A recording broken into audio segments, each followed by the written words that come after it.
Hello everyone and welcome to the Educa.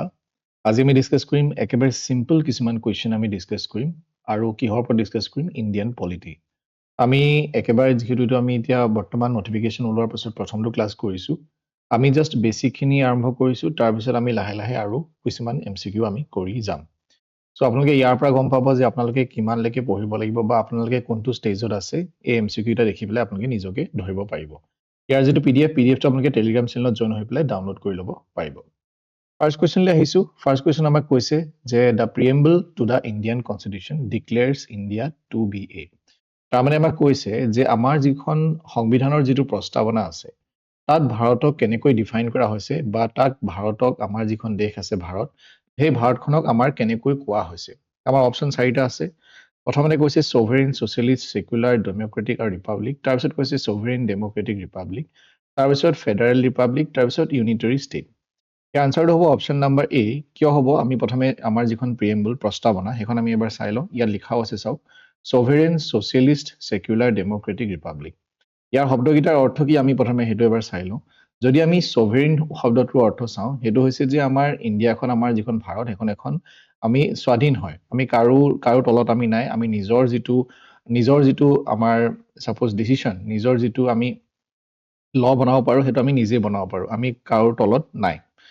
Socialist মানে হৈছে যে আমি আমাৰ কিছুমান গোল আছে আমাৰ গোল বিলাক কেনেকুৱা ধৰণৰ যে আমি ইনইকুৱেলিটি আঁতৰাব লাগিব আমাৰ সমাজৰ পৰা অসমতা আমি আঁতৰাব লাগিব আৰু কেনেকৈ আমি ফোৰ্সফুলি আঁতৰাব নোৱাৰো আমি আমাৰ যেটো ল ইউজ কৰি পেলাই বা কিছুমান আইন কানুনৰ সহায় দি বা ডেমক্ৰেটিক মিনছত গৈ পেলাই আমি আমাৰ সমাজৰ পৰা অসমতা বিলাক আঁতৰাব লাগিব সেকুলাৰ মানে হৈছে এখন ধৰ্মনিৰপেক্ষ দেশ যে আমাৰ কোনো ধৰণৰ ষ্টেট আমাৰ ধৰ্ম নাই বা নেশনাল আমাৰ ৰিলিজিয়ন নাই হয়নে অফিচিয়েল আমাৰ একো ৰিলিজিয়ন নাই যে সকলোৱে নিজৰ মনৰ ইচ্ছাৰে তেওঁলোকৰ ধৰ্ম তেওঁলোকে ল'ব পাৰে ডেমক্ৰেটিক মানে হৈছে কি যে আমাৰ যিখন আমাৰ গভৰ্ণমেন্ট আছে সেই গভৰ্ণমেন্টখন কেনেকৈ স্থাপন হৈছে বা সেই গভৰ্ণমেন্টৰ যিবিলাক ইলেক্টেড মানুহ আছে সেইবিলাক কোনে ইলেক্ট কৰিছে পিপল আমি জনসাধাৰণে ইলেক্ট কৰিছো আৰু তেওঁলোকৰ থ্ৰুৱেদি আমাৰ যিকেজন আমাৰ ৰিপ্ৰেজেন্টেটিভ আছে প্ৰতিনিধিত্ব জনে কৰিব তেওঁক আমি ইলেক্ট কৰিছো বা তেওঁক আমি ভোট দি জিকাইছো তাৰ পিছত তেওঁলোকে গভৰ্ণমেন্ট ফৰ্ম কৰিছে তেখন মানে পিপল মানে জনসাধাৰণৰ চৰকাৰ তাৰ পিছত ৰিপাব্লিক মানে হৈছে কি ৰিপাব্লিক মানে হৈছে যে আমাৰ যিজন হেড অফ ষ্টেট তাৰমানে আমাৰ দেশৰ যিজন হেড সেইজন হৈছে প্ৰেসিডেন্ট ৰাষ্ট্ৰপতি আৰু প্ৰেসিডেন্ট কোনো ধৰণৰ যে এনেকুৱা নহয় যে প্ৰেসিডেন্ট যিজন এতিয়া বৰ্তমান যিজন সাপোজ ৰজা বুলি কৈছো তেওঁৰ দেউতাক যে ৰজা আছিল তাৰ পিছত তেওঁ আকৌ ৰজা হ'ব তেনেকুৱা নহয় কোনো বংশগত এটো প্ৰক্ৰিয়া নহয় তেওঁ এজন ইলেক্টেড অফিচিয়েল মানে তেওঁক আমি কি কৰা হয় ইলেক্ট কৰা হয় তো ইয়াৰ যেটো উত্তৰ হেতু হৈছে কি অপচন নাম্বাৰ এ sovereign socialist secular আৰু democratic republic এতিয়া ইয়াত যিকিটা শব্দ আছে হেতু হৈছে socialist আৰু secular এই শব্দ দুটা পাছত ইনক্লুড কৰা হৈছিল প্ৰথমতে প্ৰস্তাৱনাত নাছিলে তেতিয়া পাছত কেতিয়া এড কৰা হল 42nd amendment ইউজ কৰি পেলাই 1976 ত এই দুটা শব্দ এড কৰা হৈছিল নেক্সট কোৱেশ্চন আগবাঢ়িছো ইয়াত কৈছে আমাক কৈছে মৌলিক অধিকাৰৰ বিষয়ে ফান্ডামেন্টাল ৰাইটস যে আমাৰ ফান্ডামেন্টাল ৰাইটস কেটা আছে আমাৰ সংবিধানৰ মতে আৰু ইয়াৰ উত্তৰটো আমি যদি হাত বুলি দিব বিচাৰিছো হেতু হাত আগতে আছিল বৰ্তমান হেতু হাত নহয় এতিয়া আমাৰ ইয়াৰ উত্তৰটো কি হ'ব 6 বৰ্তমান আমাৰ কেটা মৌলিক অধিকাৰ আছে 6টা আছে right to equality right to freedom right to exploitation right to freedom of religion cultural আৰু educational rights আছে আৰু right to constitutional remedies আগতে আমাৰ এটা আছিল হেতু হৈছে right to property অৰ্থাৎ সম্পত্তিৰ অধিকাৰ এটা আছিল যেটো বৰ্তমান নাই এটো লৈ গৈ পেলাই কোলে নিলে 300 এলে নিলে আগতে এটো কোড আছিল আৰ্টিকল 31 ত আছিল কিন্তু বৰ্তমান কোড আছে 308 আছে এতিয়া ইয়াতে ফান্ডামেন্টাল ৰাইটস টো আমাৰ আৰ্টিকল আছে আৰ্টিকল 12 ৰ পৰা আৰ্টিকল 35 লৈকে ফান্ডামেন্টাল ৰাইটস আছে নেক্সট আমি আইছো ডিপিএছপি লে the directive principle of state policy যেটো আমি ডিপিএছপি বুলি কওঁ যে যিমান বিলাক নীতি নিৰ্দেশক আছে হেবিলাক ইয়াত আছে আৰু হেতু আমি কোনখন দেশৰ সংবিধানৰ পৰা আমি লৈছো আমি আমাৰ যিখন সংবিধান হেখন আমি বেলেগ বেলেগ সংবিধানৰ পৰা ইউএছএ ৰ পৰা লৈছো ইউকে ৰ পৰা লৈছো কানাডাৰ পৰা লৈছো আয়াৰলেণ্ডৰ পৰা লৈছো তো বেলেগ বেলেগ দেশৰ সংবিধানৰ পৰা লৈ পেলাই আমি এখন বনোৱা হৈছে এতিয়া আমাক সুধিছে যেটো আমাৰ ডিপিএছপি হে ডিপিএছপি টো আমি কৰ পৰা লৈছো আৰু ইয়াৰ উত্তৰটো হ'ব কি হেতু হৈছে আয়াৰলেণ্ড তো আয়াৰলেণ্ডৰ পৰা আমি ডিপিএছপি লৈছো ডিপিএছপি কোনটো ভাগত আছে হেতু হৈছে পাৰ্ট 4 তাৰমানে ভাগ 4 আছে আৰু আৰ্টিকল কিমানৰ পৰা আছে আৰ্টিকল 36 ৰ পৰা আছে আৰ্টিকল 36 ৰ পৰা 51 লৈকে আমাৰ ডিপিএছপি টো আছে তাৰ পিছত the president of india is elected by এটা চাওক যেতিয়া প্ৰেসিডেন্ট অফ ইণ্ডিয়া আমাৰ ভাৰতৰ ৰাষ্ট্ৰপতি যেতিয়া নিৰ্বাচন হয় তেতিয়া নিৰ্বাচন হ'বলৈ এখন ইলেক্টৰেল কলেজ বনোৱা হয় তাৰ মানে এখন নিৰ্বাচনী সাপোজ কমিটি এখন বনোৱা হয় এতিয়া সেই কমিটি কেইখনত যিকেইজন থাকিব তেওঁলোকেহে কি কৰিব পাৰিব নিৰ্বাচনত অংশগ্ৰহণ কৰিব পাৰিব অৰ্থাৎ ভোট দিব পাৰিব তো কথা হ'ল কি এতিয়া কোন কেইজন ব্যক্তি তাত থাকিব তো ইয়াত আমাৰ অপচনৰ ভিতৰত আমি যদি চাওঁ আমাৰ শুদ্ধ উত্তৰটো কি হ'ব সেইটো হৈছে অপচন নাম্বাৰ বি যে ইলেক্টেড মেম্বাৰ্ছ অফ পাৰ্লিয়ামেণ্ট থাকিব ইলেক্টেড মেম্বাৰ্ছ অফ পাৰ্লিয়ামেণ্ট মানে কি পাৰ্লিয়ামেণ্ট হৈছে এটা ঘৰ সাপোজ ইয়াত আছে লোকসভা এটা হৈছে ৰাজ্যসভা তো লোকসভাত যিসকল মানুহক মানে ইলেক্টেড কৰা হয় বা নিৰ্বাচন যাৰ যাৰ হৈ পেলাই তেওঁলোকে ইলেক্ট হৈছে বা মানে এমপি যিসকল আছে মেম্বাৰ্ছ অফ পাৰ্লিয়ামেণ্ট তেনেকৈ ৰাজ্যসভাতো মেম্বাৰ্ছ অফ পাৰ্লিয়ামেণ্ট আছে যিসকল ব্যক্তি মানে ভোট দি পেলাই জিকাই পেলাই এই মেম্বাৰশ্বিপ লৈছে অৰ্থাৎ পাৰ্লিয়ামেণ্টৰ মেম্বাৰ হৈছে লোকসভাৰে হওক বা ৰাজ্যসভাৰে হওক তেওঁলোক ইয়াত থাকিব লগতে আমাৰ কোন থাকিব বিধানসভা যিমানবিলাক ৰাজ্য আছে এটা বিধানসভা কিছুমান ৰাজ্যতো আছে কিছুমান কোড আছে ইউনিয়ন টেৰিটৰিজতো আছে তো যিমানবিলাক বিধানসভা ৰাজ্যত আছে বা ইউনিয়ন টেৰিটৰিজত আছে যেনেকৈ হৈ গ'ল দিল্লী হৈ গ'ল বা পণ্ডিচেৰী হৈ গ'ল তো এই দুইটাতে মানে বিধানসভা যিমানতে আছে বিধানসভাৰ যিসকল ইলেক্টেড মেম্বাৰ্ছ আছে অৰ্থাৎ বিধানসভাৰ যিবিলাক মেম্বাৰ্ছ আছে তাৰো সেইসকলেও মানে অংশগ্ৰহণ কৰিব পাৰিব যেনেকৈ মই সহজ অৰ্থত ক'ব গ'লে যিসকল এমপি সকলে পাৰিব আৰু যিসকল এমএলএ সকলে পাৰিব কিন্তু ইয়াতো আগতে কি আছিলে যে ৰাজ্যসভাত বা লোকসভাত কি কৰা হৈছিলে যে মানে আমাৰ ৰাষ্ট্ৰপতি কি কৰিব পাৰে তেওঁলোকক নমিনেট কৰিব পাৰে তেওঁলোকৰ ইলেকশ্যন নোহোৱাকৈ যেনেকৈ ধৰি লওক লোকসভাত 12 জন তো লোকসভাত 12 জন কি কৰিব পাৰিছিলে এড কৰিব পাৰিছিলে ঠিক আছে তো যিসকলক লোৱা নহব অকল ইলেক্টেড যিসকল ভোটৰ থ্ৰুৱেদি নিৰ্বাচিত হৈ পেলাই তালৈ গৈছে কলে গৈছে পাৰ্লিয়ামেণ্টলৈ বা বিধানসভালৈ লেজিসলেটিভ এছেম্বলিলৈ গৈছে তাত তেওঁলোকেহে এই যিটো আমাৰ মানে ভোট গ্ৰহণ প্ৰক্ৰিয়া তাত তেওঁলোকে কি কৰিব পাৰিব পাৰ্টিসিপেট কৰিব পাৰিব কাৰ ভোট গ্ৰহণ প্ৰক্ৰিয়া সেইটো হৈছে প্ৰেসিডেন্টৰ নেক্সট কোৱেশ্চন লৈ আহিছো সেইটো হৈছে which article of the constitution deals with the citizenship of India citizenship মানে হৈছে নাগৰিকত্বৰ যিটো আমাৰ অধিকাৰ আছে এই নাগৰিকত্বটো আমাৰ কোনটো আৰ্টিকলত আছে এতিয়া 12 ৰ পৰা 35 লৈকে মই ক'লো ফান্ডামেন্টাল ৰাইটস আছে তাৰ পিছত 36 ৰ পৰা 51 লে আছে ডিপিএছপি হয়নে তাৰ পিছত 52 ৰ পৰা 62 লৈকে আছে প্ৰেসিডেন্টৰ বিষয় প্ৰেসিডেন্টৰ মানে প্ৰেসিডেন্ট কেনেকৈ হয় প্ৰেসিডেন্টৰ নিৰ্বাচন কেনেকৈ হয় কাৰ্যকাল কিমান এইবিলাক বস্তু তাত আছে তো ইয়াৰ আনসাৰটো কি হ'ব অপচন নাম্বাৰ এ 5 ৰ পৰা 11 লৈকে কি কাৰ কথা আছে সিটিজেনশ্বিপ অৰ্থাৎ নাগৰিকত্বৰ কথা আছে যে কেনেকৈ আপুনি ভাৰতৰ নাগৰিক হ'ব পাৰে বা যদি আপুনি কেনেকৈ আপোনাৰ পৰা ভাৰতৰ নাগৰিকত্বটো আঁতৰাই নিব পাৰে হেতু তাত আছে next supreme court of India was established on supreme court of India কেতিয়া স্থাপন কৰা হৈছিলে হেতু হৈছে কি 26 জানুৱাৰী 1950 26 জানুৱাৰী 1950 the supreme court of India মানে স্থাপন কৰা হৈছিলে এই দিনটোতে আমি কি কৰিছিলো আমাৰ যিখন সংবিধান সেই সংবিধানখন আমি কি কৰিছিলো এডপ্ট কৰিছিলো এডপ্ট নহয় একচুয়ালি এটো লাগু হৈছিলে এডপ্ট আমি কেতিয়া কৰিছিলো 26 নৱেম্বৰ 1949 নেক্সট আমি আহিছো 73rd amendment act 73rd amendment act খন কাৰ লগত জড়িত হৈ আছে হেতু আমাক সুধিছে ইয়াৰ উত্তৰটো হ'ব পঞ্চায়তী ৰাজৰ লগত 73rd এমেন্ডমেন্ট খন কি হৈছে জড়িত হৈ আছে আমি যদি মিউনিসিপালিটি কথাটো চাওঁ তাত কোনখন জড়িত হৈ থাকিব 74th এমেন্ডমেন্ট যিখন 1992 ত আছিল সেইখন মিউনিসিপালিটিৰ লগত জড়িত হৈ আছে আৰু মই এটো মানে মেইনলি পঞ্চায়তী ৰাজ মানে হৈছে কি যে লোকেল সেল্ফ গভৰ্নমেন্ট মানে 1992 ত এখন আহিছিল কিন্তু 73rd এখন আৰু এখন আছে 74th তাৰ পিছত আমি যদি এটো চাওঁ এটো কিহত আছে পাৰ্ট 9 ত আছে ঠিক আছে পঞ্চায়ত কোড আছে part 9 next which schedule of the constitution deals with the allocation of seats in the Rajya Sabha ৰাজ্যসভাত যিমানখিনি সিট আছে বা ৰাজ্যসভাৰ সিটৰ বিষয়ে ক'ত লিখা আছে ৰাজ্যসভাৰ আসনৰ বিষয়ে কোনটো শিডিউলত আছে তাৰ উত্তৰটো হৈছে অপচন নাম্বাৰ সি 4th শিডিউল 4 নম্বৰ শিডিউলত কি আছে এটো আছে এতিয়া শিডিউল মানে হৈছে অনুসূচী তাৰ পিছত এতিয়া 8th শিডিউলত কি আছে আমাৰ ল্যাঙ্গুৱেজৰ কথা আছে যিমান কেটা আমাৰ মানে ৰিকগনাইজড ল্যাঙ্গুৱেজ আছে সেইকেটা ল্যাঙ্গুৱেজৰ বিষয়ে আছে মানে 10th শিডিউলত আমাৰ কি আছে 10th শিডিউলত আমাৰ এন্টি ডিফেকশন ল আছে এন্টি ডিফেকশন ল মানে কি বুজিছো আমি যে কোনোবাই যদি আপুনি কোনোবা এটা দলত অংশগ্ৰহণ কৰিলে বা কোনোবা এটা দলত হমালে মানে পলিটিক্যাল পাৰ্টিত হমালে আপুনি এই দলটোৰ পৰা আপুনি যদি বেলেগ এটা দললৈ যাব বিচাৰিছে আপুনি কেনেকৈ যাব পাৰিব আৰু আপুনি কেনেকৈ বেন নোহোৱাকৈ যাব পাৰিব যে মানে কেনেকৈ আপুনি যাব পাৰিব আৰু কেনেকৈ যাব নোৱাৰিব সেই নিয়মখিনি আছে হেতু হৈছে এন্টি ডিফেকশন ল নেক্সট আমি আহিছো the power of impose emergency under article 352 প্ৰথম কথা হল আৰ্টিকল 352 হৈছে কি নেশনেল ইমাৰ্জেন্সি মানে নেশনেল ইমাৰ্জেন্সি মানে গোটেই ভাৰতৰে ইমাৰ্জেন্সি লাগিব নেশ্যনেল ইমাৰ্জেঞ্চিৰ বিষয়ে আৰ্টিকল 352 লিখা আছে আৰু এইটো ইমাৰ্জেঞ্চি কোনে ডিক্লেয়াৰ কৰিব পাৰিব সদায় এইটো হৈছে প্ৰেচিডেণ্ট প্ৰেচিডেণ্টে ডিক্লেয়াৰ কৰিব কিন্তু কেনেকুৱা ধৰণৰ কাৰণত ডিক্লেয়াৰ কৰিব যেনেকৈ যুদ্ধ হ'লে বা এক্সটাৰ্নেল যদি কিবা এগ্ৰেশ্যন হৈছে বা আৰ্ম ৰেবেলিয়ন হৈছে তেতিয়া এনেকুৱা ধৰণৰ কিছুমান ক্ষেত্ৰত আৰ্টিকল 352 ইউজ কৰি পেলাই নেশ্যনেল ইমাৰ্জেঞ্চি ডিক্লেয়াৰ কৰিব পাৰিব এতিয়া আগতে ইয়াত এটা আছিলে সেইটো হৈছে ইণ্টাৰনেল ডিষ্টাৰবেন্স মানে হৈছে যে যদি ধৰি লওক আমাৰ দেশৰ ভিতৰতে যদি কিবা হাই কাজিয়া হৈছে তেতিয়াও নেশ্যনেল ইমাৰ্জেঞ্চি ডিক্লেয়াৰ কৰিব পাৰিছিলে কিন্তু বৰ্তমান হেতু অতৰাই দিয়া হল আৰু হেতু নাই নেক্সট হৈছে fundamental duties were added to the constitution by which amendment যে কোনটো সংশোধনী আইনৰ মানে অধীনত যে মৌলিক কৰ্তব্যসমূহ সংযোজন কৰা হৈছিল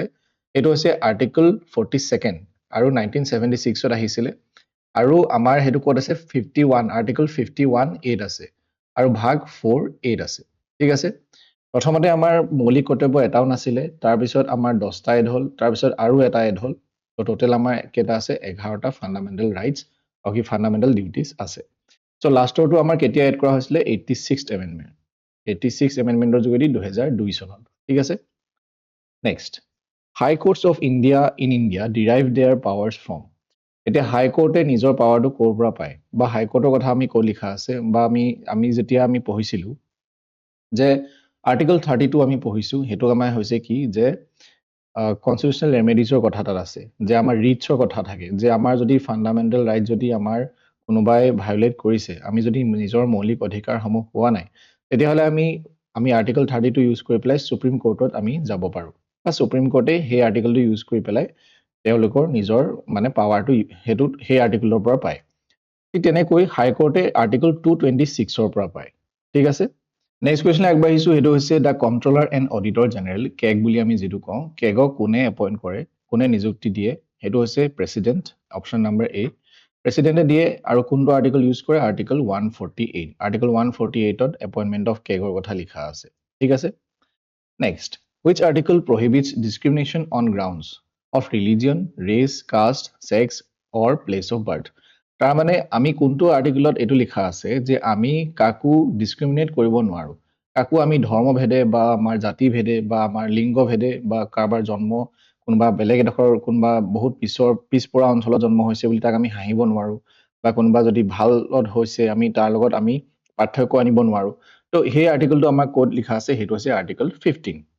আৰ্টিকল 14 তো আমাৰ ৰাইট টু ইকুৱেলিটি কথা আছে মানে ৰাইট টু ইকুৱেলিটি মানে লৰ আগত যে সব ইকুৱেল হয় ইকুৱেলিটি বিফোৰ ল আগত যে আইনৰ আগত সকলো সমান হয় আৰ্টিকল 15 তো এটোই লিখা আছে যে আমি জাতি ভেদে বা লিংগ ভেদে বা জন্মস্থানৰ ভিত্তিত আমি বৈষম্য আনিব নোৱাৰো আৰ্টিকল 16 ত আছে যে আমাৰ যদি পাব্লিক এমপ্লয়মেন্ট অৰ্থাৎ জবৰ ক্ষেত্ৰত মেইনলি চাব গলে এতিয়া আপোনালোকে যদি চাকৰি ওলাই আপোনালোকে সবে এপ্লাই কৰিব পাৰিব এনেকুৱাটো নাই যে কোনোবাই এপ্লাই কৰিব নোৱাৰিব জাস্ট আপোনালোকে যেটো দৰকাৰ হৈছে হেতু আপোনালোকে এলিজিবিলিটি থাকিব লাগিব তো পাব্লিক এমপ্লয়মেন্টৰ ক্ষেত্ৰত সকলোকে কি দিয়া হৈছে সকলোৱে সমতাৰ অধিকাৰ আছে আৰ্টিকল 19 তো আমাৰ ফান্ডামেন্টাল ৰাইটস হয়তো আৰু আমাৰ ইয়াত বেসিক যিকিটা আমাৰ 6টা ফান্ডামেন্টাল ৰাইটস আছে যেনেকৈ হৈ গল ৰাইট টু এক্সপ্ৰেছ মানে তাৰপিছত ৰাইট টু আমাৰ কি আছিল ৰাইট টু এক্সপ্ৰেছ হৈ গল ৰাইট টু ফ্ৰীডম হৈ গল তো হেকিটা আমাৰ ইয়াত আছে নেক্সট কোৱেশ্চন লৈ আহিছো ইয়াত আমাক কৈছে যে which article empowers the parliament to form new states or alter the boundaries of existing states যে আমি নতুন ৰাজ্য আমি গঠন কৰিব পাৰো যেনেকৈ সিকিমক এড কৰা হৈছিল মানে নতুন ৰাজ্য আমি নিজৰ আন্ডাৰলৈ আনিব পাৰো আৰু আমি যদি ইচ্ছা কৰে যে কোনোবা এখন ৰাজ্যৰ যেটো আমাৰ পৰিসীমা আছে যেটো বাউন্ডাৰী আছে হেতু আমি বাউন্ডাৰীটো চেঞ্জ কৰিব পাৰো সাপোজ কোনোবা এখনৰ বাউন্ডাৰীটো এনেকুৱা আছে কিন্তু কাইলৈ এখন আৰু অকমান বহলাই ডাঙৰ কৰি দিব পাৰে এটো আৰ্টিকল কোনটো হয় হেতু আছে আৰ্টিকল 3 ঠিক আছে নেক্সট আমাক কৈছে যে who has the power to declare a bill as a money bill এটা সব বেলেগ বেলেগ বিল থাকে বেলেগ বেলেগ বিধেয়ক থাকে তাৰ মানে হৈছে কি যে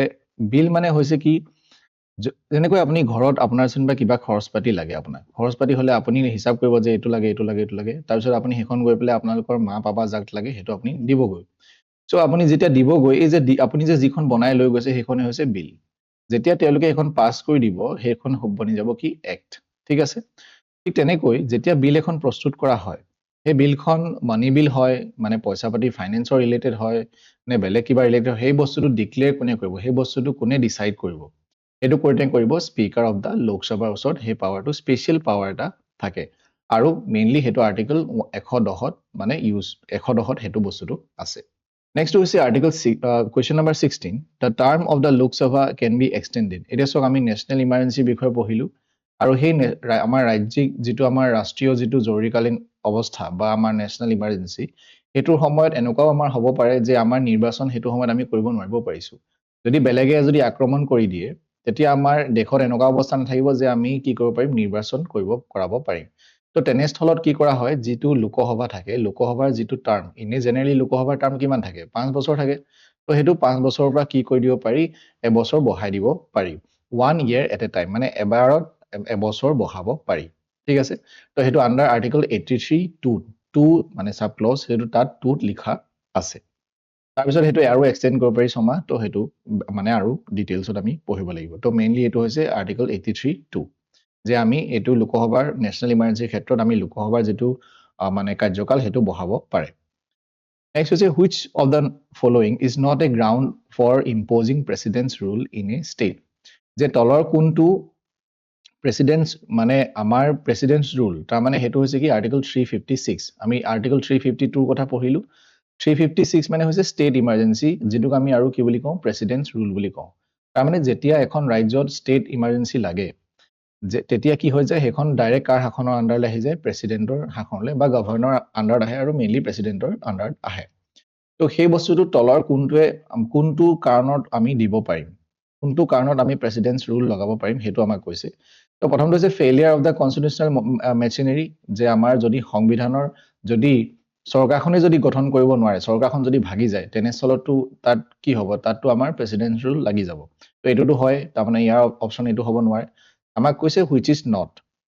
ফাইনান্সিয়েল ইমাৰ্জেন্সি আনসাৰটো হৈছে এটোৱে যে ফাইনান্সিয়েল ইমাৰ্জেন্সি হলে আমি প্ৰেসিডেন্টস ৰুল লগাব নোৱাৰো থ্ৰেট টু ইন্টাৰনাল সিকিউৰিটি যদি আমাৰ কোনোবা এখন ৰাজ্যক সাপোজ অসমকে এতিয়া যদি মানে বেলেগৰ পৰা যদি আমাৰ কি থাকে যদি আমাৰ থ্ৰেট থাকে হয়নে কোনোবাই যদি আক্ৰমণ কৰাৰ যদি আমাৰ ভাবুকি পাও তেনেকুৱা স্থলতো কি হ'ব পাৰে প্ৰেসিডেন্টস ৰুল লাগিব পাৰে নন ইমপ্লিকেশন অফ সেন্ট্ৰাল ডাইৰেক্টিভস যদি আমাৰ যদি সেন্ট্ৰালে অৰ্থাৎ সেন্ট্ৰাল আৰু ষ্টেট সেন্ট্ৰালে যিবিলাক অৰ্ডাৰ দিব সেন্ট্ৰালৰ যিবিলাক ৰুলস ৰেগুলেশন থাকিব হেখিনি যদি কোনোবা এখন ষ্টেটে যদি ফলো নকৰে তেনেস্থলতো কি হ'ব পাৰে প্ৰেসিডেন্টস ৰুল লাগিব পাৰে তো ইয়াৰ আনসাৰটো হৈছে ফাইনান্সিয়েল ইমাৰ্জেন্সি তাৰ মানে বিত্তীয় যি আমাৰ জৰুৰীকালীন অৱস্থা যদি হয় তেনেস্থলত কিন্তু আমি প্ৰেসিডেন্টস ৰুল লগাব নোৱাৰো কাৰণ ফাইনান্সিয়েল ইমাৰ্জেন্সি বেলেগ এটা চেপ্টাৰ হেতু হৈছে আৰ্টিকল 360 আছে এটা ফাইনান্স কমিশন গঠন কৰা হয় হয়নে আৰু ফাইনান্স কমিশন কোনটো আৰ্টিকলৰ আন্ডাৰত গঠন কৰা হয় হেতু আমাক খুদিছে হেতু হৈছে আৰ্টিকল 280 অপচন নম্বৰ এ টো আমাৰ কাৰেক্ট ফাইনান্স কমিশন প্ৰত্যেক 5 বছৰ মূৰে মূৰে গঠন কৰা হয় আৰু কোনে গঠন কৰে প্ৰেসিডেন্টে গঠন কৰে next original jurisdiction of the supreme court includes disputes between dispute মানে হৈছে বিবাদ এতিয়া কোনোবা দুটাৰ মাজত যেতিয়া দুটা বা তাতকৈ বেছি মাজত যেতিয়া ডিসপিউট হ'ব তেতিয়া ডাইৰেক্টলি সুপ্ৰিম কোৰ্টলে যাব পাৰে বা ডাইৰেক্টলি সেই কথাটো সুপ্ৰিম কোৰ্টে শুনিব তো হেতু কোৱা হয় হেতু মানে অৰিজিনেল জুৰিসডিকশন আৰু হেতু কাৰ মাজত ডিসপিউটটো হ'ব লাগিব যাতে ডাইৰেক্ট সুপ্ৰিম কোৰ্টে শুনিব পাৰে ঠিক আছে হেতু হৈছে সেন্টাৰ বা ষ্টেটৰ মাজত মানে অৰ্থাৎ সেন্ট্ৰেল গভৰ্নমেন্ট বা ষ্টেট গভৰ্নমেন্টৰ মাজত যদি হয় বা যদি দুখন বা তাতকৈ বেছি ৰাজ্যৰ মাজতো যদি হয় বিবাদ হয়নে তেতিয়াও এ আৰু বি অৰ্থাৎ ইয়াৰ আনসাৰটো কি হ'ব সি both a and b তেতিয়াও কি হ'ব ডাইৰেক্ট সুপ্ৰিম কোৰ্টলৈ যাব পাৰে অৰ্থাৎ তেওঁলোকৰ বিবাদটো সুপ্ৰিম কোৰ্টে শুনিব কোৱেশ্চন নম্বৰ 20 আৰু এটো যেটো আৰ্টিকল সেই আৰ্টিকলটো কিহত আছে 131 ত আছে কোৱেশ্চন নম্বৰ 20 আৰু আমাৰ এটো লাষ্ট কোৱেশ্চন ইয়ামাক কৈছে যে নেশনাল কমিশন ফৰ শিডিউলড ট্ৰাইবস এতিয়া শিডিউল ট্ৰাইব হওক বা এসসি বোৰ্ড থাকে এসটি বোৰ্ড থাকে নেশনাল কমিশন বনোৱা হয় ওবিসি কমিশন থাকে ঠিক তেনেকৈ শিডিউল ট্ৰাইবছৰ